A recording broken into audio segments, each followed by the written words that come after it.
versos 3 e 4. Senhor, que é o homem para que te importes com ele? Ou filho do homem para que por ele te interesses?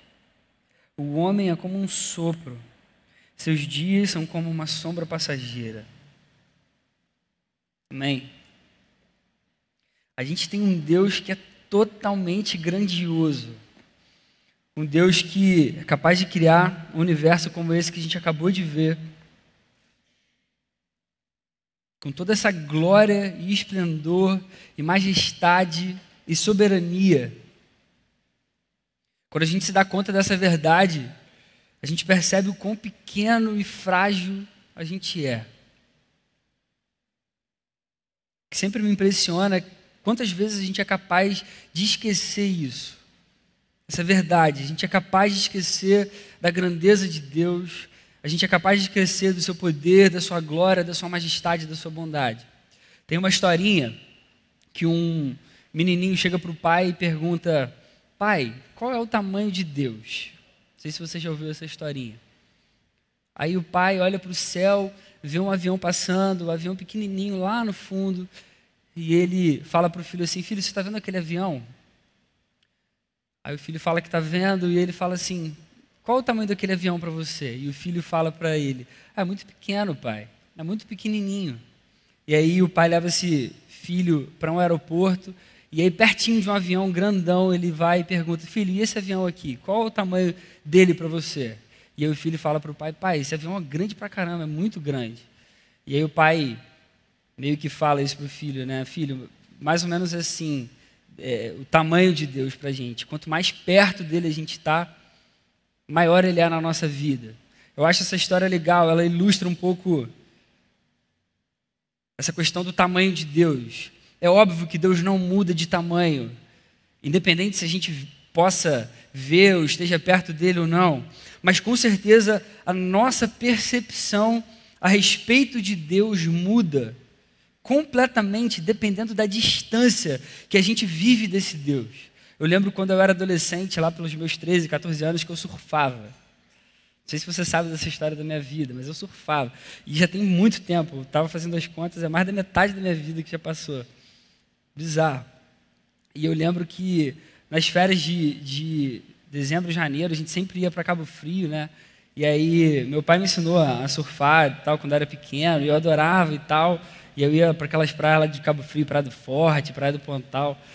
E eu lembro que eu chegava muito animado assim na praia, eu olhava de longe, eu achava que estava maravilhoso, eu olhava aquelas ondinhas assim quebrando e tal, eu era um pouco medroso com o mar, e eu olhava e achava assim, cara, tá maravilhoso, a gente vai chegar e vai cair direto e tal, vai pegar algumas ondas, etc. E eu entrava naquele ímpeto, naquela vontade, e quando eu entrava, cara, as ondas pareciam que triplicavam de tamanho. Quando eu estava muito perto assim, e eu era cheio de medo daquilo ali. Que diferença que a distância faz para a nossa percepção? O quão perto ou longe a gente está de Deus pode fazer toda a diferença sobre a nossa percepção do seu tamanho, da sua importância para a nossa vida. Hoje a gente vai começar a série Louco Amor, baseada no livro escrito pelo Francis Chan. E a gente precisa se aproximar ao máximo de Deus para a gente entender de cara esses 2 primeiros capítulos que ele escreve. Nessa noite a gente vai focar no capítulo 1 e no capítulo 2. E esses 2 primeiros capítulos eles podem ser resumidos nesse trecho do Salmo 144 que a gente leu. Senhor, que é o homem para que te importes com ele, ou o filho do homem para que por ele te interesses? O homem é como um sopro, seus dias são como uma sombra passageira. O contraste entre a grandeza de Deus e a insignificância do homem impressiona o salmista, Davi nesse caso.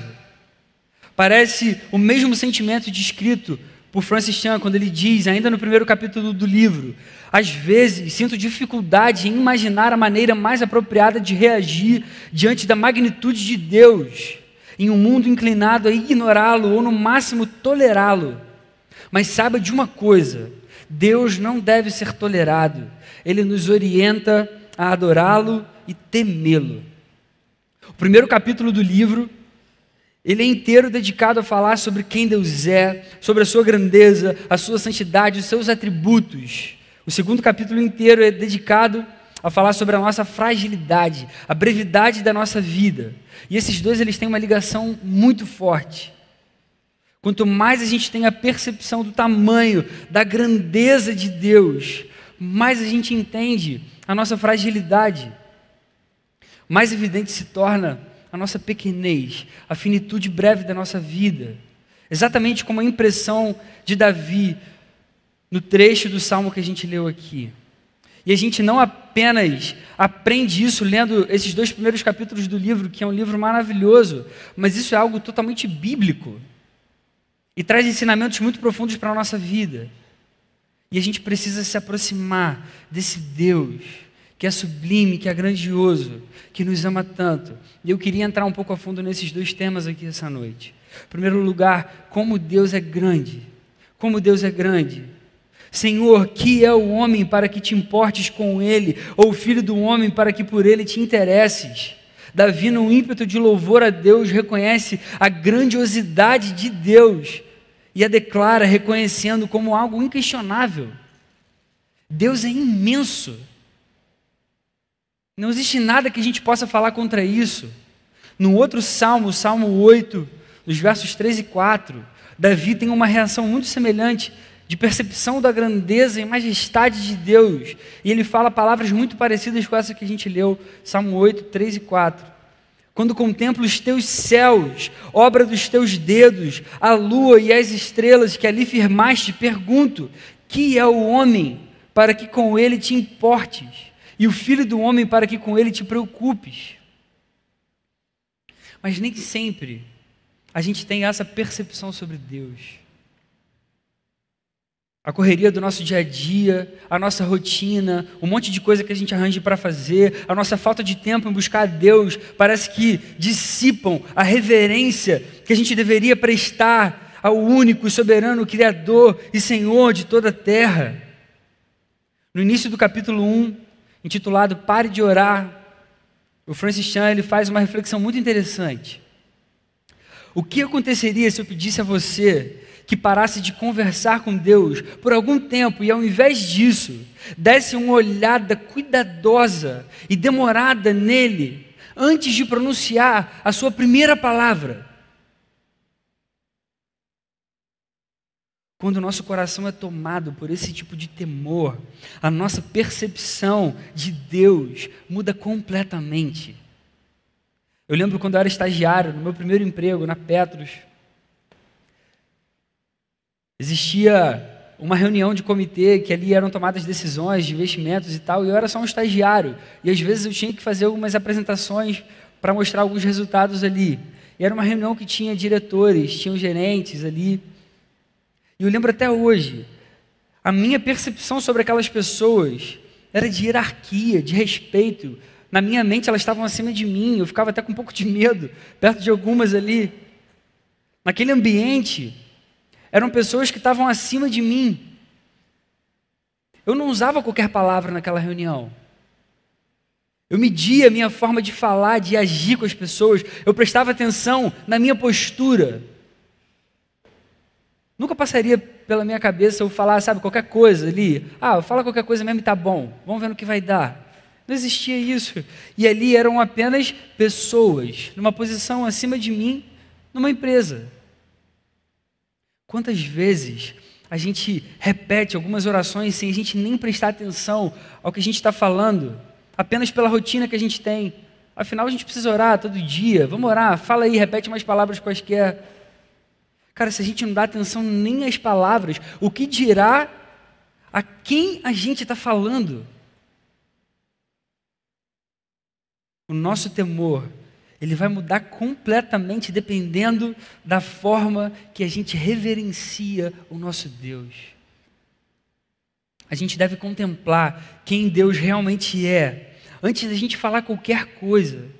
Antes de sair a primeira expressão da nossa boca, na presença desse Deus. É claro que não existe aqui uma necessidade da gente alterar a nossa voz, nosso timbre de voz, sabe? Fingir uma coisa formal diante de Deus. Não é disso que eu estou falando. A gente tem um Deus que ensina a gente a chamá-lo de Pai e permite que a gente o chame de Pai. No entanto, a gente não deve de forma alguma se esquecer de quem Ele é de fato. A gente não deve se aproximar da sua presença sem temor, sem reverência, sem respeito por quem Ele é. Diante de quem Deus é, a coisa mais perceptível é a nossa total insignificância em relação à sua grandeza. Sproul, que é um escritor americano, ele diz o seguinte: os seres humanos não se dão conta ou se convencem de sua insignificância enquanto não são confrontados com a majestade de Deus. A Bíblia, ela ensina para a gente uma coisa que é maravilhosa. Salmo 19, versos do 1 ao 4. Levi falou que ia ler esse salmo aqui. Salmo 19, versos 1 ao 4. Os céus declaram a glória de Deus. O firmamento proclama a obra das suas mãos. Um dia fala disso a outro dia. Uma noite o revela a outra noite. Sem discurso nem palavras não se ouve a sua voz, mas a sua voz ressoa por toda a terra e as suas palavras até os confins do mundo. Toda a criação revela a grandeza e a majestade do nosso Deus. E tudo isso por um único propósito: que nós o adoremos. Que nós o adoremos com todo o nosso coração, com todo o nosso ser. Que nós sempre nos lembremos quem esse Deus é de verdade para cada um de nós.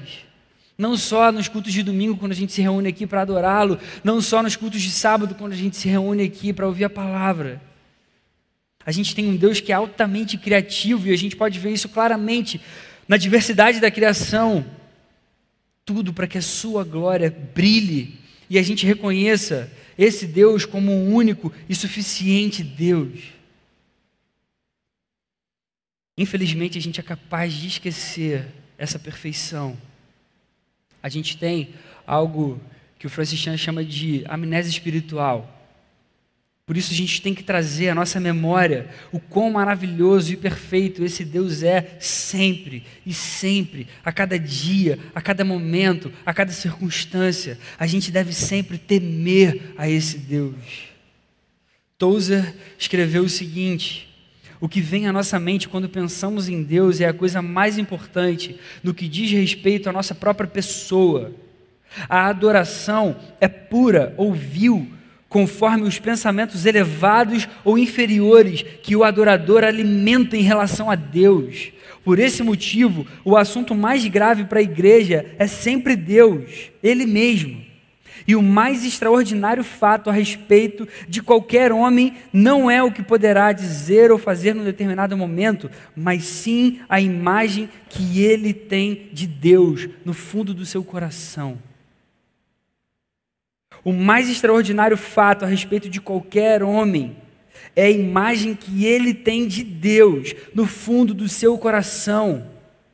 E isso vai fazer toda a diferença na forma como a gente vive, como a gente lida com cada circunstância da nossa vida, como a gente se relaciona com as pessoas, como a gente o adora, como a gente vive todos os dias da nossa vida. E quem nos ensina quem Deus é? A sua própria palavra. Somente a palavra pode ensinar a gente sobre Deus. E ela nos ensina muitos atributos a respeito desse Deus. Deus é santo. Deus é santo. Declarar que Deus é santo significa dizer que Ele está separado, Ele é distinto de nós. Por isso a gente não pode penetrar na profundidade de quem Deus é. A gente nunca seria capaz disso. Nada ou ninguém pode ser comparado a Deus. E Francis Chan escreve uma coisa muito legal. A sua santidade perfeita, por definição, nos assegura que nossas palavras não podem contê-lo. Não é motivo de consolo adorar um Deus cuja descrição nunca pode ser considerada exagerada. Cara, que coisa sensacional. Nosso Deus é santo. Nosso Deus é eterno. Deus sempre existiu, desde antes da criação da terra, do universo, dos anjos. Deus está além do tempo. Isso é um conceito humanamente impossível de entender. Deus é onisciente. Ele sabe de todas as coisas. É impossível a gente enganar Deus. Ele conhece cada pessoa aqui de maneira pessoal, específica, profunda. Ele conhece os nossos pensamentos antes mesmo deles chegarem à nossa mente. Ele sabe cada atitude que a gente vai ter antes mesmo da gente pensar em fazer. Hebreus capítulo 4, verso 13, a Bíblia nos ensina: nada em toda a criação está oculto aos olhos de Deus, tudo está descoberto e exposto diante dos olhos daquele a quem havemos de prestar contas. Deus é todo-poderoso.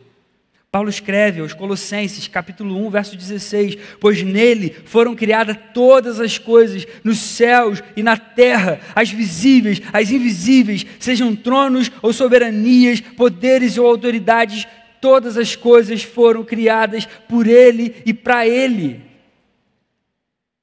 Tudo foi criado para Deus. Você consegue perceber a profundidade do que isso significa? Quantas vezes a gente acha que Deus precisa nos servir? Quantas vezes a gente fica chateado se acontece alguma coisa diferente daquilo que a gente planejou? Quantas vezes a gente se aborrece se Ele não se interfere em alguma situação que a gente pediu e a gente está orando há tanto tempo? Quantas vezes a gente questiona quando a gente passa por alguma dificuldade? Você seria capaz de adorar um Deus que não te deve satisfação nenhuma? Pois esse é o nosso Deus. Não seria arrogância achar que Ele deve satisfações para a gente? Deus é justo.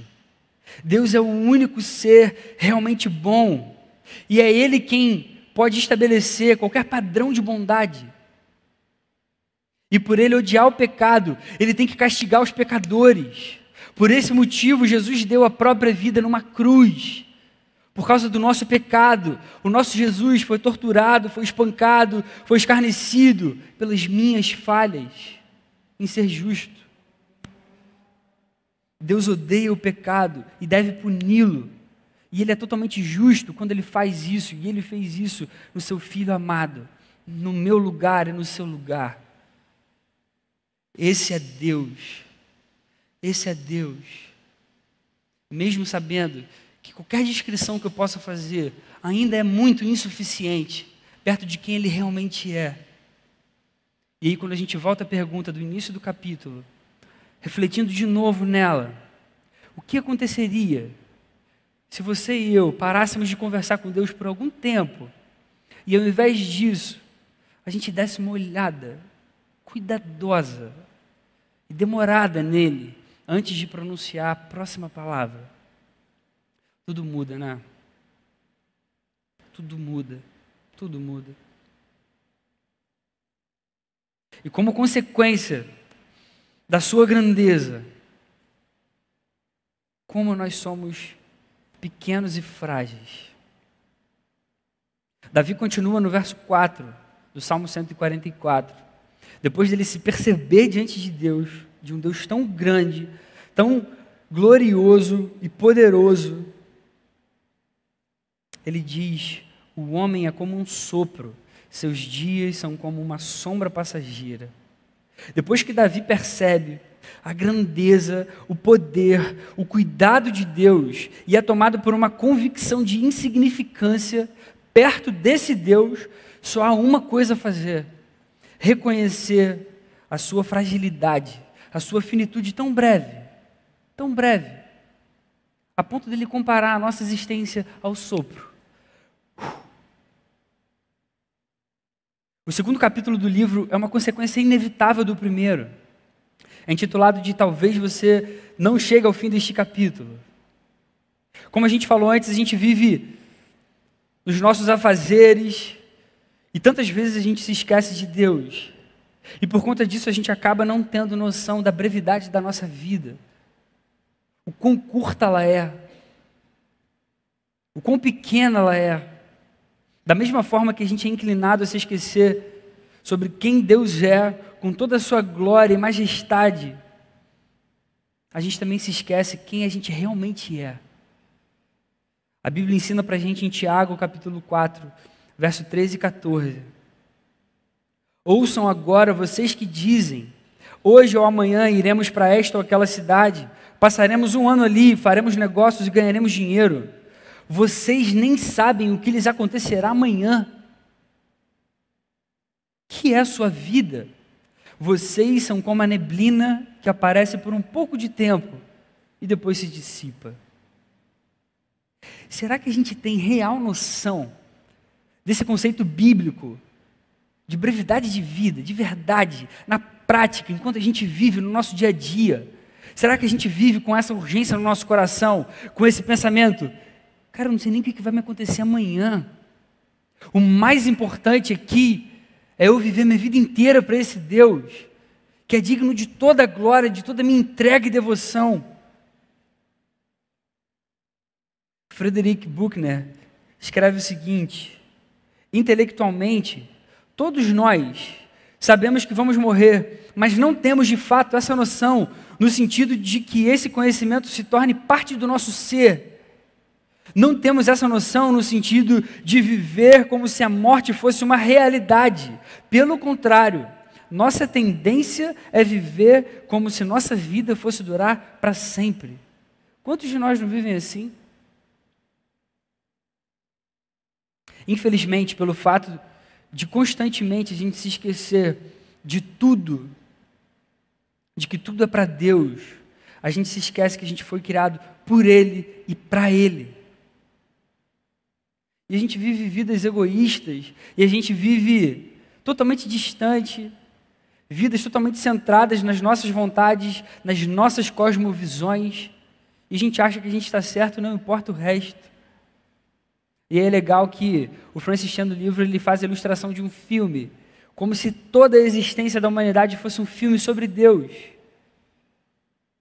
Ele é o autor principal. Cada um de nós faz parte dessa história como meros coadjuvantes, para que Ele sobressaia, para que Ele apareça, para que Ele seja glorificado e honrado, e receba toda a fama, e todo o elogio, e toda a glória e louvor.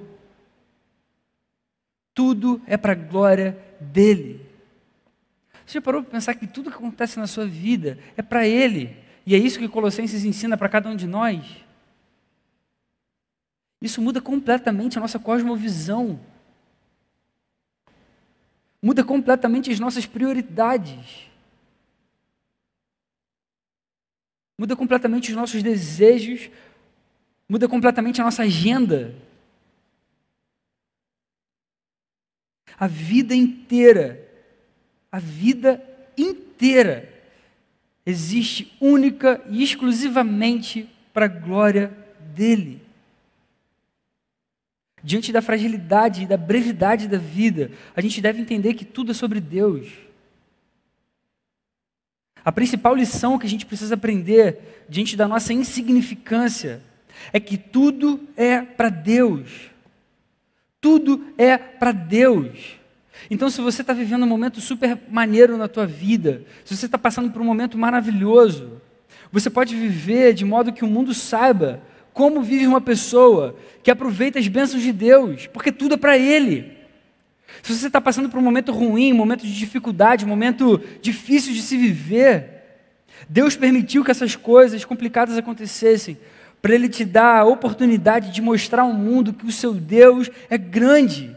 E pertencer a esse Deus traz paz e alegria, mesmo em meio às tribulações, porque tudo é para Ele. Não importa muito o momento que você está vivendo agora, não importa muito o momento que eu estou vivendo agora, o nosso papel é glorificar o nosso Deus. Seja tomando um café gostoso, seja comendo um hambúrguer, seja estudando cheio de sono à tarde, ou pegando um bebê fofo no colo, ou tocando uma guitarra. O grande objetivo da sua vida e da minha vida é apontar para Deus. É apontar para Deus. Ele é o grande astro. O filme é sobre Ele. Como nós somos frágeis e insignificantes. Tudo é para Deus. Tudo é para Ele. Senhor, que é o homem para que te importes com ele? Ou o filho do homem para que por ele te interesses? O homem é como um sopro. Seus dias são como uma sombra passageira. E quais são as aplicações disso para a nossa vida? O que a gente vai colocar em prática essa semana, depois de ter lido esses 2 primeiros capítulos do livro? Em primeiro lugar, volte a se lembrar de quem Deus é. Volte a se lembrar, traga à sua mente quem Deus realmente é, aquilo que a palavra ensina para cada um de nós. Antes de sair falando qualquer coisa para Deus, como se a vida cristã fosse só um conjunto de regras que a gente precisa cumprir e está tudo certo. Traga à sua mente quem Deus realmente é, e isso vai fazer toda a diferença. Quem Deus é para você. O que Ele significa para a sua vida? 2 passagens bíblicas apresentam para a gente Deus num trono. Deus entronizado, cheio de glória. Em Apocalipse e Isaías. Apocalipse, capítulo 4, verso 2. A visão que João tem do trono de Deus. Imediatamente me vi tomado pelo Espírito, e diante de mim estava um trono no céu, e nele estava sentado alguém. E aí João continua a sua descrição, e ele fala coisas detalhadas muito legais e muito profundas. Isaías também teve uma visão do trono de Deus. Você vai encontrar isso lá no capítulo 6 de Isaías. E o verso 1, ele diz: eu vi o Senhor assentado num trono alto e exaltado. João, no capítulo 4 de Apocalipse, ele ajuda a gente a imaginar como que é a sala do trono de Deus, como que é esse ambiente em que Deus é totalmente rei e que a percepção de que Ele é rei, soberano e Deus é totalmente clara para todo mundo que assiste a isso. Isaías ajuda a gente a lembrar como deve ser a nossa única reação diante de um Deus como esse, que é soberano, exaltado, magnífico. Nas 2 descrições, João e Isaías terminam em profunda reverência diante de quem Deus é. Profunda reverência diante de quem Deus é. Essa deve ser a nossa postura diante de Deus. Volte a se lembrar de quem Deus é. Não se esqueça disso nem por um minuto. A segunda aplicação para a nossa vida: cuide do seu coração e não se esqueça de quem você é. Eu preciso cuidar do meu coração, não se esquecer quem realmente eu sou. Como a gente é frágil, como a gente é fraco, como a gente é pequeno. A gente não sabe até quando a gente vai viver. Quando que Deus vai levar a nossa vida? E se for essa noite?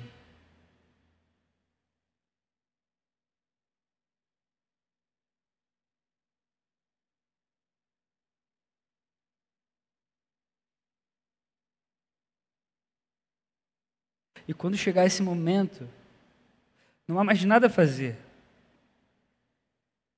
Você está preparado? Você está preparado? E ele conta a história da Brooke, de 14 anos de idade. Eu já contei essa história umas 3 vezes aqui, em outros momentos. Eu acho linda a história dessa menina, 14 anos de idade, apaixonada por Jesus. Ela começou um estudo bíblico na sua escola.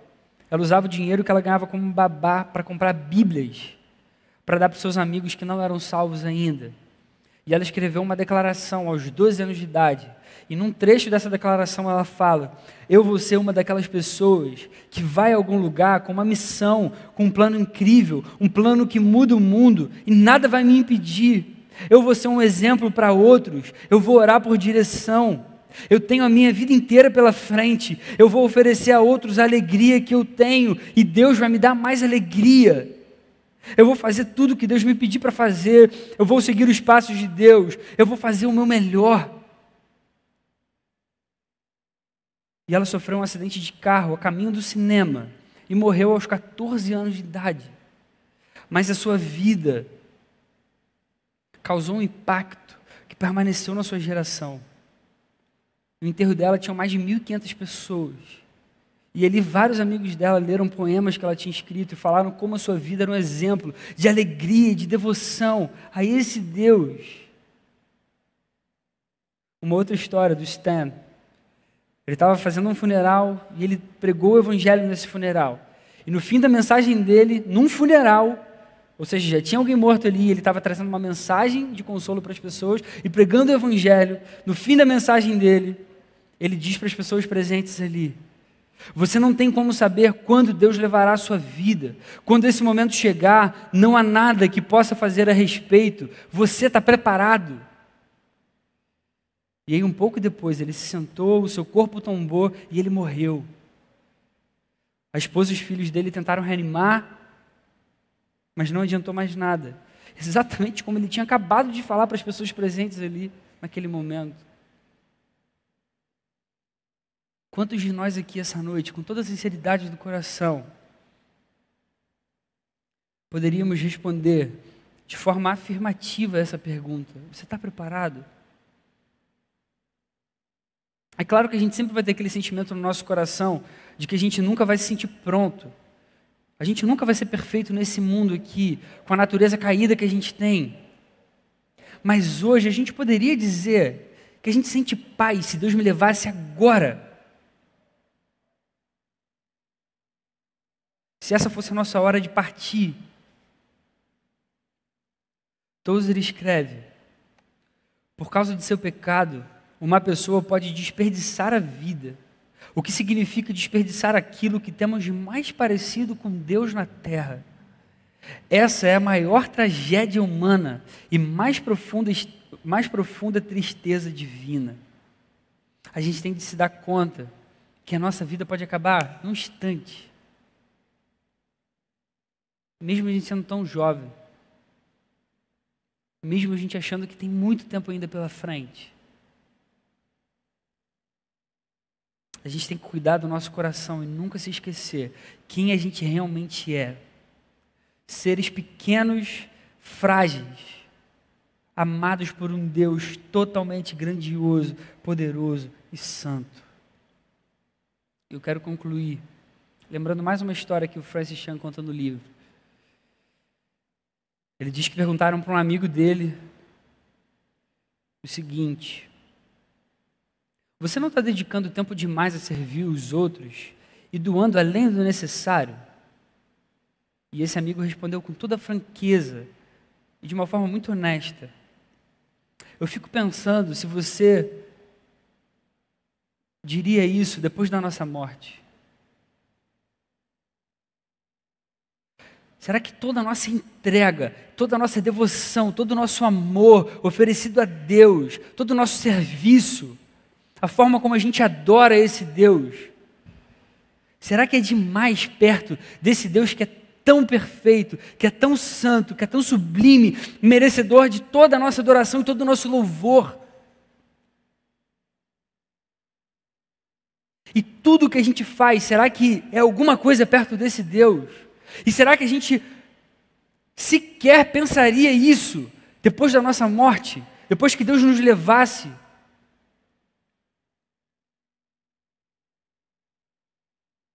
E Francis Chan encerra o 2º capítulo dizendo: precisamos parar de viver de maneira egoísta, sem nos lembrar de nosso Deus. Nossa vida é curta, a morte costuma chegar quando ninguém espera, e todos nós que estamos vivos somos lembrados disso de vez em quando. Como a gente falou no início dessa noite aqui, a nossa percepção a respeito de Deus muda completamente dependendo da distância que a gente vive dele. Que diferença a distância faz? Nessa noite, Deus está te convidando, se aproxima de mim. Eu te amo tanto, eu te quero tanto de novo. E Ele ama tanto a tua vida. E Ele quer tanto curar o teu coração mais uma vez. E Ele quer tanto te perdoar por inteiro mais uma vez. E Ele quer tanto voltar a andar do teu lado mais uma vez. Se aproxime de Deus. Se aproxime de Deus. Não perca um segundo da sua vida, porque não vale a pena. Não vale a pena.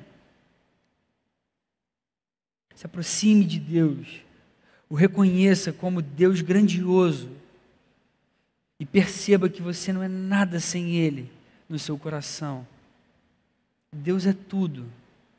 E eu oro para que o Espírito ajude cada um de nós a nos lembrarmos de novo, mais uma vez, e quantas vezes forem necessárias, quem Deus é, e que esse mesmo Espírito ajude a gente a não se esquecer quem nós realmente somos. Amém?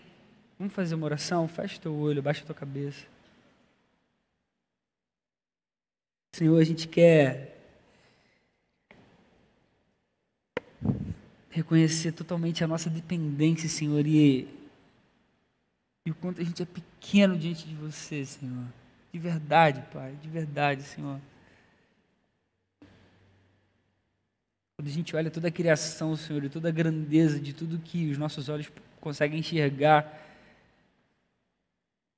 a gente para refletir que tudo isso é obra das Tuas mãos, Deus, e que Você criou cada um de nós. Não tem como a gente não pensar igual a Davi, como nós somos pequenos, Senhor, a nossa vida não passa de um sopro. Ajuda, Senhor, para que a nossa vida não seja vivida de forma totalmente desperdiçada, Deus. Não deixe a gente perder o nosso tempo, Senhor. Não deixe a gente se esquecer quem Você é de fato para cada um de nós, o quanto Você nos ama, o quanto Você quer estar junto. Senhor, gera no nosso coração temor, Deus. Mais uma vez, Senhor, gera temor na nossa vida diante da Tua presença tão santa, tão perfeita, tão gloriosa e grandiosa, Deus. Que Você seja tudo para cada um de nós, Senhor. E ajuda a gente na sequência, Senhor, da leitura desses capítulos, Deus, e fala ao nosso coração, e amadurece, Senhor, a nossa vida, o nosso relacionamento com Você, Deus, de modo que a gente não Te enxergue mais da mesma forma, Senhor. E se a gente estiver frio diante de Você, que Você quebrante o nosso coração e que Você aqueça novamente, Senhor, todo o nosso ser, todo o nosso pensamento, o nosso coração, que todos os nossos desejos sejam cada vez mais parecidos com os Teus, Senhor. E que a gente ame a Tua igreja, e que a gente queira Te servir com toda a devoção e com toda a alegria e com todo o compromisso, Deus, porque Você é digno e merece toda a nossa entrega, Senhor. E nada que a gente faça pode chegar perto, Senhor, e se compara a tudo que Você já fez por cada um de nós. Nada se compara à Tua revelação, à Tua verdade, à Tua palavra. Nada se compara a Jesus. Nada se compara à entrega dEle na cruz. Recebe a nossa gratidão, Senhor, e muda a nossa postura, Senhor, na Tua presença. Que a gente Te ame com todo o nosso coração, com toda a nossa reverência, com todo o nosso amor e com muito temor, Senhor. Aumenta o nosso temor diante da Tua presença para a glória do Teu nome, Senhor. No nome de Jesus. Amém, Senhor. Amém.